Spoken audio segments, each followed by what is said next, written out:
시청자 여러분 안녕하십니까? 1월 16일 화요일 KBC 뉴스와이드 시작합니다. 총선이 85일 앞으로 다가오면서 거대 양당은 본격적인 공천 작업에 들어갔고 제3지대 신당 세력들은 빅텐트 구성 움직임을 본격화하고 있습니다. 하지만 정작 선거구 획정과 선거제 개편은 오리무중인 상황인데요.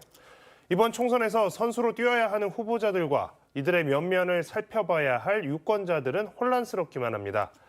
오늘 이와 관련해서 더불어민주당 서삼석 의원과 함께 이야기 나눠보는 시간 갖겠습니다. 의원님 안녕하십니까? 네, 안녕하십니까? 네, 앞서 말씀드린 대로 22대 총선이 이제 85일 앞으로 다가왔는데요. 아직도 여야가 선거구 획정 또 선거제 개편 합의를 못한 상황입니다. 역대 유례 없는 깜깜이 선거가 될 거다 이런 우려가 벌써부터 나오고 있는 상황인데요. 먼저 이번 총선의 규칙이라고 할 수 있는 선거제 개편과 관련해서 지금 국회에서 어떤 논의가 지금 진행이 되고 있는 상황인지 아니면 어디까지 왔는지 좀 궁금해하실 것 같습니다. 의원님께서 좀 직접 설명을 해주시죠. 우선 국민 여러분, 유권자 여러분께 깜깜이라 해도 변명할 여지가 없는 선거구 획정안이 조기에 결정되지 않는 그런 부분에 있어서는 국회의원 한 사람으로서 직무에 충실하지 못했다는 것에 대해서 통렬히 반성을 하고 죄송스럽게 생각합니다. 가장 기본적인 프레임을 짜놓지 않고 그 중요한 민주주의 꽃이라는 선거를 치르겠다는 그 자체가 어찌 보면 어불성설이라 할 수도 있습니다. 다만 나름 여야 지도부 또 정개특위 내에서는 이견을 좁히기 위해서 물밑 교섭을 충실히 해오고 있는 걸로는 알고 있습니다만은 가시적으로 드러날 만큼 갈목할 만한 성과는 이 시간 현재까지는 없는 걸로 알고 있어서 저로서도 매우 안타깝게 생각합니다. 참고로 부끄러운 얘기지만 지난 4년 전에도 이 문제가 불거졌어 가지고 39일 이전에 획정안이 결정된 그런 사례도 있었습니다. 문제는 저희 전남 지역 같은 경우는 매년 인구가 감소하는 지역이 많다 보니까 또 때가 되면 향후 4년 후가 되면은 이런 문제가 근본적으로 해소되지 않는다면 반복될 수밖에 없다라는 데 문제가 있고 이런 장치를 법적으로 만들어야 되는데 우선 그런 그 중요한 문제들을 국회 내에서 너무 이렇게 소홀히 다뤘지 않냐 하는 것에 대해서 매우 죄송하게 생각합니다. 네. 자, 선거제 개편 이야기를 좀 해보겠습니다. 비례대표제, 국회의원 비례대표제와 관련해서 더불어민주당은 지금 병립형, 또 준연동형 비례대표제 어떤 것을 지금 당론으로 정할지 고민 중입니다. 국민의힘은 이미 병립형으로 회귀하자라는 입장을 정한 바 있고요. 그런데 최근 민주당이 준연동형을 유지하는 방침으로 선회했다. 이런 언론 보도가 좀 나오고 있습니다. 민주당에서 의견이 좀 어떻게 모아지고 있는지 궁금해하시는 분들이 많을 텐데요. 병립형 고민 한때 지도부에서 막 심각하게 했던 것 같은데 지금 또 다시 준연동형으로 비례대표제 지난 총선과 같이 하자 이런 의견도 많이 나오는 것 같습니다. 실제로 지금 당내 의견들이 좀 어떻습니까, 의원님? 제가 조사한 건 없지만 저도 언론을 통해서 이렇게 의견을 이렇게 나름 정리를 해보면 여는 여대로 야는 야대로 또 각 당의 구성원들 그러니까 의원들도 이렇게 전부 이해관계가 좀 다른 면이 없지 않아 있는 것 같습니다. 타당은 모르겠지만 저희 더불어민주당에서 병립형이냐 연동형이냐 준연동형이냐라는 그 논의는 지금 이렇게 아주 활발하게 진행되고 있는 걸로 알고 있습니다. 모르긴 몰라도 당대표께서 당무에 복귀하시게 되면은 아마 이런 유권자들이 혼란스러워하는 비례대표 문제들 또 출마를 염두에 두고 있는 예비 후보자들에게 조기에 이런 문제가 결정되지 않겠느냐 하는 그런 생각을 갖고 있는데 저희 당은 적어도 이 국민들한테 약속했던 부분에 대해서 크게 저는 벗어나지 않을 것이다라는 그런 생각은 저 개인적으로 갖고 있습니다. 대표께서 복귀하시면 이런 문제들이 좀 상당히 활발하게 논의될 걸로 기대하고 있으니까 조금만 기다려 주시면 좋은 결과가 나올 걸로 봅니다. 네. 자, 이게 민주당 지도부가 한때 병립형 회계를 진지하게 고민을 좀 했다가 최근에 이제 다시 준연동형 비례대표제를 유지하자라는 의견이 힘을 얻고 있는 것 같다라고 제가 말씀을 드렸는데 이제 이런 기류와 더불어서 진보 정당들의 이른바 비례연합정당 움직임이 있는데 이게 지금 민주당의 준연동형으로 다시 의견을 바꾸는데 좀 영향을 준 거 아니냐 이런 분석들도 나오고 있습니다. 어제 기본소득당, 또 열린민주당, 사회민주당이 모인 개혁연합신당 추진협의체가 더불어민주당을 포함한 진보 진영의 비례대표 연합 정당 결성을 제안했습니다. 지난 총선에서 발생해 있었던 더불어민주당의 위성정당과는 또 다른 개념이라고 이제 설명을 하고 있는데요. 이 제안을 더불어민주당이 수용할 가능성이 있다라는 있다라고 하는 분석들도 나오고 있고 받기 힘들 것이다 여전히 이제 이런 의견도 나오고 있는데요. 의원님께서 보시기에 이런 식의 그 비례 연합 정당이 꾸려진다라고 한다면 더불어민주당 입장에서도 이거를 받을 수 있다 혹은 여부에 대해 좀 진지하게 고민할 수 있는 여지가 있다 이렇게 보십니까? 어디까지나 저희 객관적인 생각이고요. 각 정당마다 의석수를 한 석이라도 더 확보하기 위해서 나름 고민하는 그런 흔적의 결과에서 노정된 문제라고 생각하는데 이 문제 역시 아직 제가 파악하기로는 그 정계특위에서 접근을 했다는 그런 내용을 들은 바가 없습니다. 이 문제도 국민들의 관심을 좀 이렇게 속 시원하게 좀 풀어줘야 할 문제 중에 하나이기도 하고 또 세법이 다른 제 정당에도 그 관심 사항이긴 하는데 큰 틀에서 보면 정부 여당인 국민의힘과 또 제1야당인 더불어민주당이 어떤 안을 가지고 또 접근하느냐가 나는 중요하다고 보기 때문에 이 문제는 조심스럽긴 하지만 기왕 지켜봐 주신 거니까 국민 여러분 조금만 더 지켜봐 주시기 바라겠습니다. 네. 자, 이제 비례대표제, 선거제가 아닌 이제 선거구에 대한 이야기를 좀 해보겠습니다. 지난해 12월 5일이었습니다. 중앙선관위 산하의 국회의원 선거구 획정위원회가 제22대 총선에 적용될 선거구 획정안을 국회에 제출했습니다. 그런데 이 획정안에 따르면 이제 의원님의 지역구이기도 한 영암, 무안, 신안 선거구 같은 경우에는 영암과 무안 그리고 신안 이 선거가 모두 이제 나눠져서 공중분해될 가능성이 높은 상황인데요. 선거구 획정안 처음에 받아보시고 좀 많이 당황스러우셨을 것 같기도 하고 또 여기에 대해서 문제점을 또 지적하기도 하셨죠. 어떤 내용, 어떻게 이걸 문제점 좀 지적을 하셨습니까? 다수 유권자들한테도 죄송하지만 저를 이렇게 선택해 주시고 또 지금까지 성원해 주신 영암, 무안, 신안 지역구민들에게는 지역을 담당하고 있는 선출직 한 사람으로서 대단히 죄송하게 생각합니다.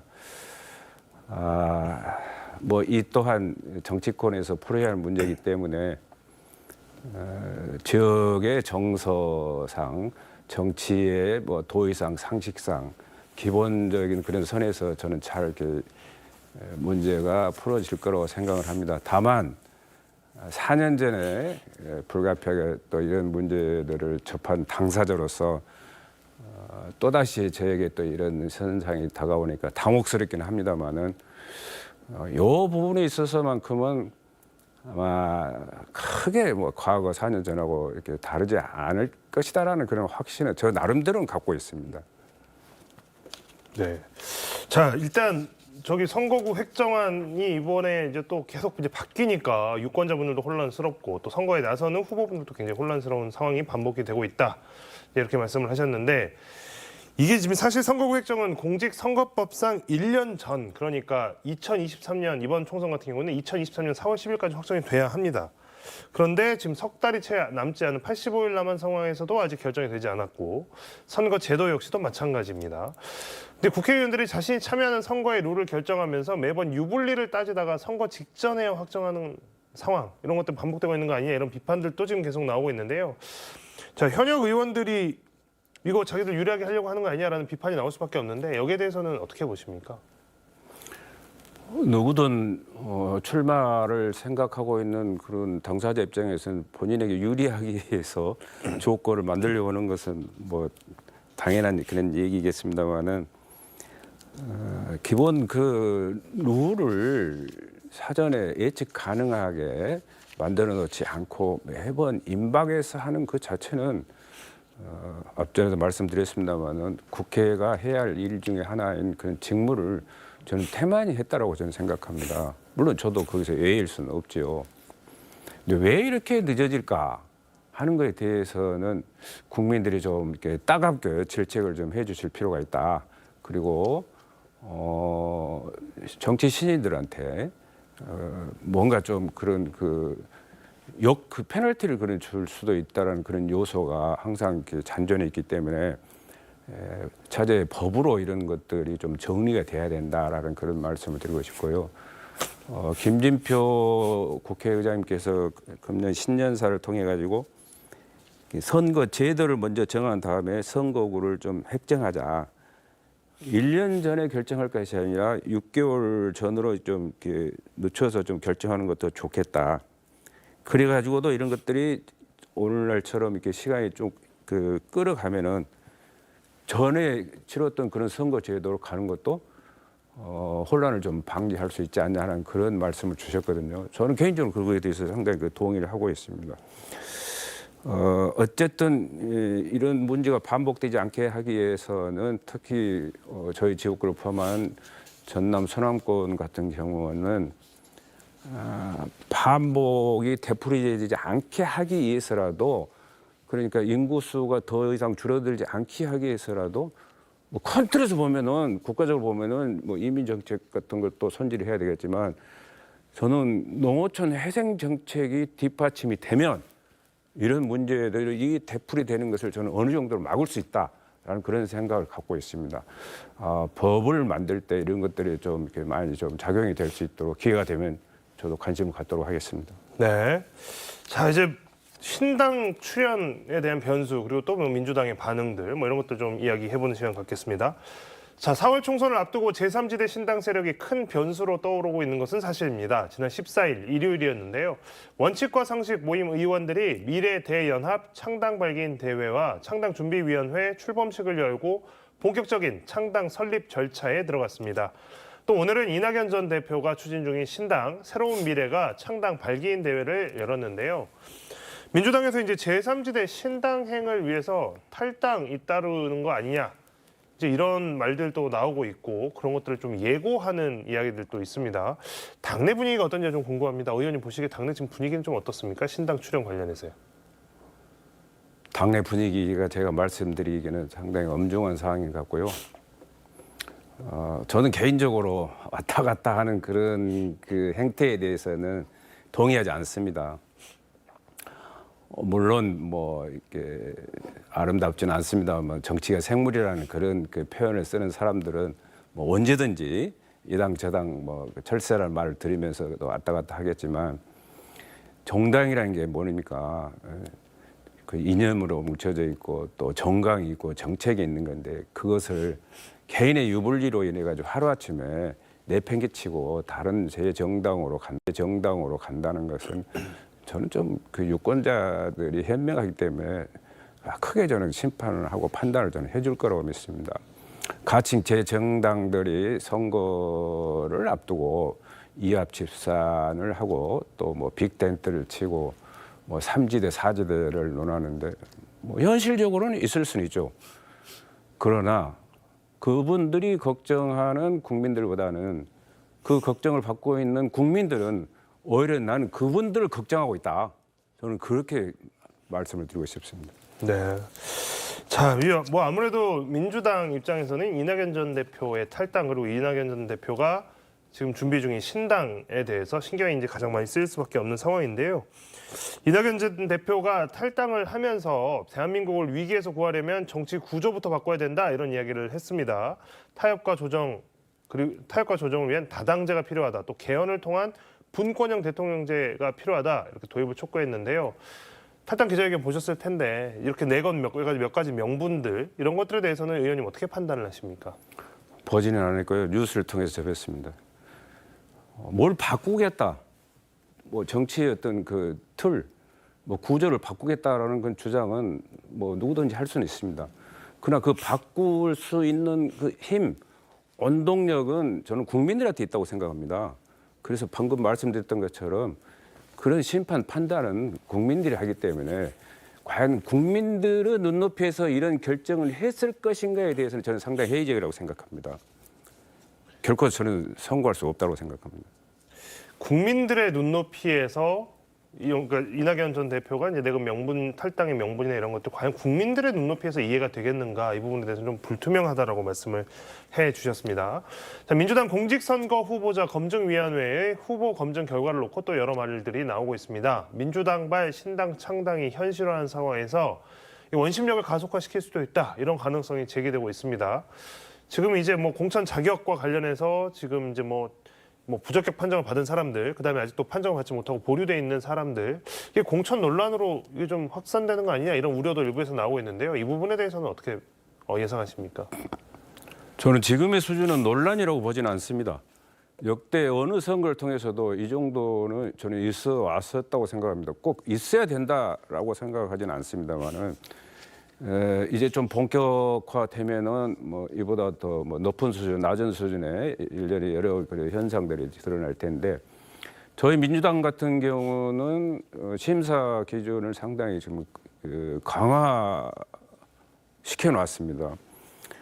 예를 들면 하위 10% 이하는 감산을 과거보다 더 높게 30%를 적용하고 하위 10%에서 20%는 예전처럼 그 20%를 적용하는데 이런 것은 민주당의 제1야당으로서 어떤 그런 선명성을 좀 보여주기 위한 그리고 또 원칙을 중시하는 또 공정성 있는 그런 그 공천을 위한 그런 제도의 강화라고 저는 보고 있습니다.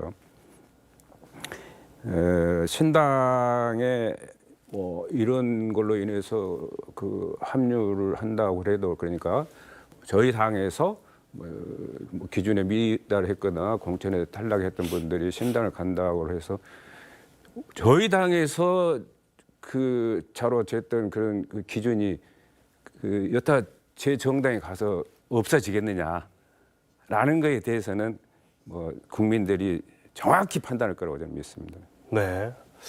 자, 민주당 공천관리위원회가 지난 12일부터 본격적인 활동에 들어갔습니다. 민주당 이제 좀 전에 말씀해 주셨지만 현역 의원 평가와 맞물리면서 하위 20%에 포함되거나 컷오프되거나 아니면 부적격 판정을 받거나 이런 분들이 실제로 이런 분들이 대거로 신당으로 이동할 가능성은 없을까요?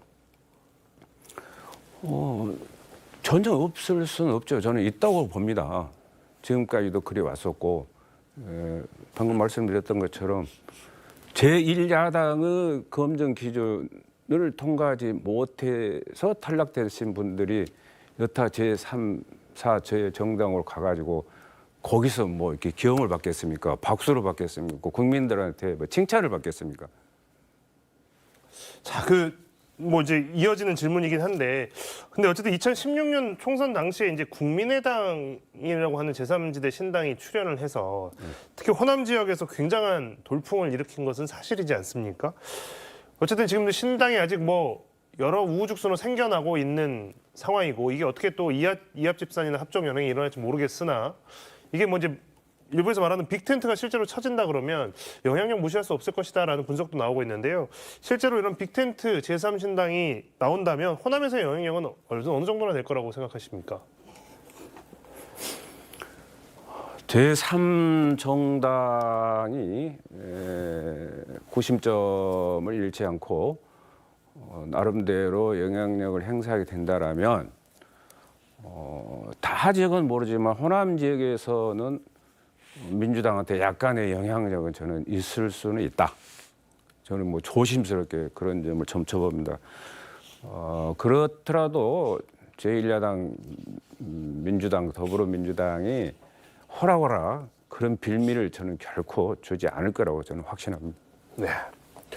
자, 지금 뭐 민주당 산적해 있는 문제들이 굉장히 많습니다. 이런 상황에서 흉기 피습 8일 만에 지금 퇴원을 해서 자택에서 회복 중인 이재명 대표가 내일은 이제 당무에 복귀를 합니다.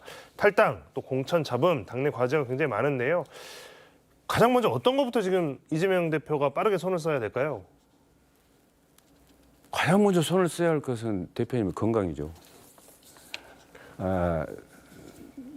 나름 그 불의에 뜻하지 않는 그런 있을 수 없는 사고로 인해서 고통을 받으셔서 심적으로 많이 힘들어 하셨을 텐데 당의 대표로서 당무에 결코 회의에 직접 나시진 않으셨지만 나름 쭉 지켜보고 계셨기 때문에 보도된 대로 내일 당무에 복귀하시게 되면은 아주 빠른 그런 그 진전과 변화가 저는 있을 걸로 예상을 하고 있습니다.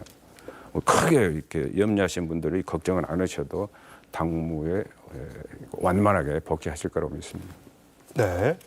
자, 이제 국회 이야기, 여야 간의 갈등, 여야 간의 충돌 이야기를 좀 해보겠습니다. 새해 들어서도 국회 분위기는 차갑게면합니다. 특검법을 둘러싼 대치 전국이 이어지고 있는 상황인데요. 김건희 특검법과 대장동 50억 클럽 특검에 대해서 대통령이 거부권을 행사했고 다시 국회로 공이 넘어온 모양입니다.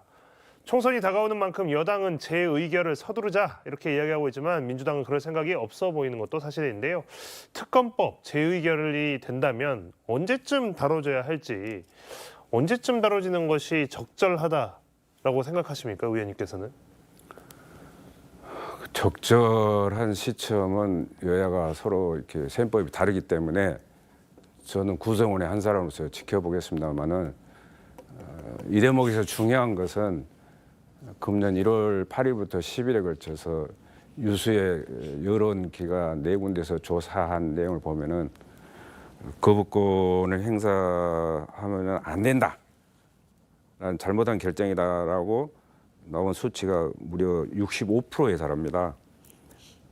반대로 뭐 그래도 괜찮은 잘한 결정이다라고 얘기한 것은 23%밖에 안 되기 때문에 나름 선거를 앞두고 내부적으로 아무리 고통스럽더라도 현명한 저는 그런 뭐 이렇게 선택을 할 것이고 또 책임 있는 판단을 하지 않을까 좀 조심스럽게 예측을 한번 해봅니다.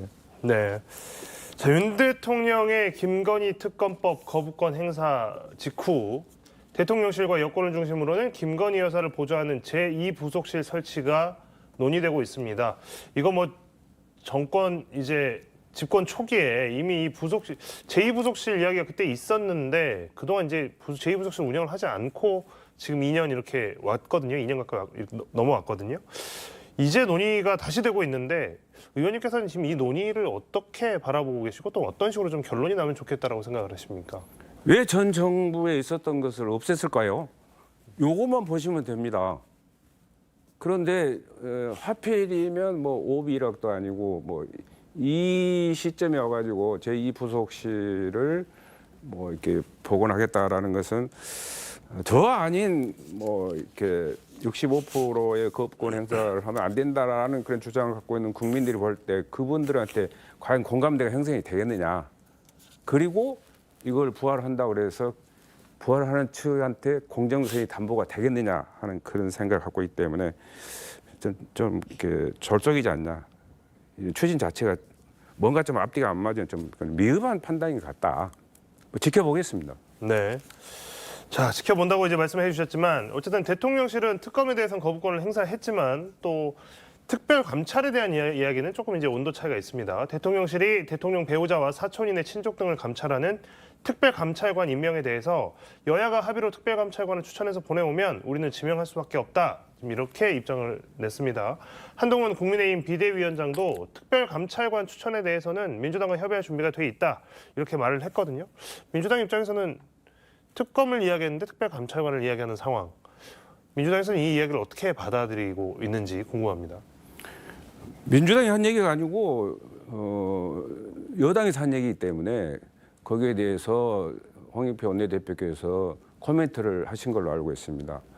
결론적으로 말씀드리면은 야당의 추천에 의한 것들이 이루어지는 그런 전제를 좀 달았지 않냐라는 그런 말씀을 드리고 또 이 특별감찰관이라는 그 제도는 현 윤 대통령께서 당선자 시절에 거론했던 걸로 제가 알고 있습니다. 요 부분도 하필이면 또 이 시점에서 거론이 됐는가? 국민 여러분 조심스럽게 눈여겨볼 필요가 이 대목도 있습니다. 네. 자, 거부권 이야기를 좀 마지막으로 좀 해보고 넘어가겠습니다. 윤 대통령이 취임 이후에 이제 이번에 쌍특검법 거부까지 하면 총 8건의 법안에 대해서 4차례 거부권을 행사했습니다. 뭐 이런 적이 있었나 싶을 정도인데요. 이태원 참사 특별법에 대해서도 거부권을 행사할 방침이라고 알려져 있습니다. 대통령이 이제 거부권 행사 아주 계속 반복되고 있습니다. 그래서 뭐 되게 자연스럽게 생각이 될 정도인데 자, 이태원 특별법에 대해서도 또다시 거부권을 행사한다. 그 가능성이 실제로 있다고 보시는지, 그리고 이거에 대해서 어떻게 좀 평가를 하시는지 그 말씀을 좀 해주시죠. 정부 여당은 거부권 행사에 대해서 제가 이렇게 지적하고 싶은 것은 반드시 후폭풍을 염두에 두셔야 합니다. 정권 초기에 이 정도 거부권 행사가 숫자적으로 보면 그리 뭐 많지 않다고 볼 수도 있습니다. 역대 대통령들 그 거부권 행사를 보니까 66건 중에서 이승만 대통령이 45건으로 제일 많았고, 그 다음에 노태우, 노무현, 박정희 뭐 이런 순인데, 이 많고 적음을 떠나서 아주 그 민생과 관련된 문제, 또 현안과 관련된 문제, 또 국가 안위하고 관련될 수도 있는 이런 그 중요한 사안들을 정무적으로 정치적으로 이렇게 판단해서 거부권을 행사한다는 것은 방금 말씀드린 것처럼 때는 언제일지 모르지만 저는 상당히 후폭풍을 면치 못할 거라는 그런 생각을 갖고 있습니다. 자, 끝으로 의원님, 그 지역민들께 마지막 좀 시간이 좀 짧긴 합니다만 지역민들께 드리고 싶은 말씀 마지막으로 부탁드리겠습니다. 저는 기회가 있을 때마다 서민과 소수, 약자, 농축산인들을 대변하겠다라고 국회에 입성을 하면서 제가 본회의장에서 드렸던 말씀입니다. 지금도 그 약속은 변함이 없습니다. 대한민국 경제도 어렵지만 세계적인 경제도 어렵다고 합니다. 경제가 어려우면 정말 고통받는 사람들은 이분들의 이치에 있는 분들입니다. 서민, 소수약자, 농어민들에게 다소라도 보탬이 되는 그런 정치를 기회가 된다면 해나갈 생각입니다. 시청자 여러분, 또 유권자 여러분, 국민 여러분, 어려울 때일수록 용기를 잃지 마시고 희망을 가지십시오. 갑진년 새해 값지게 사시기 바랍니다. 새해 복 많이 받으십시오. 네, 오늘 서삼석 의원과의 이야기는 여기까지 나누도록 하겠습니다. 의원님 고맙습니다. 감사합니다.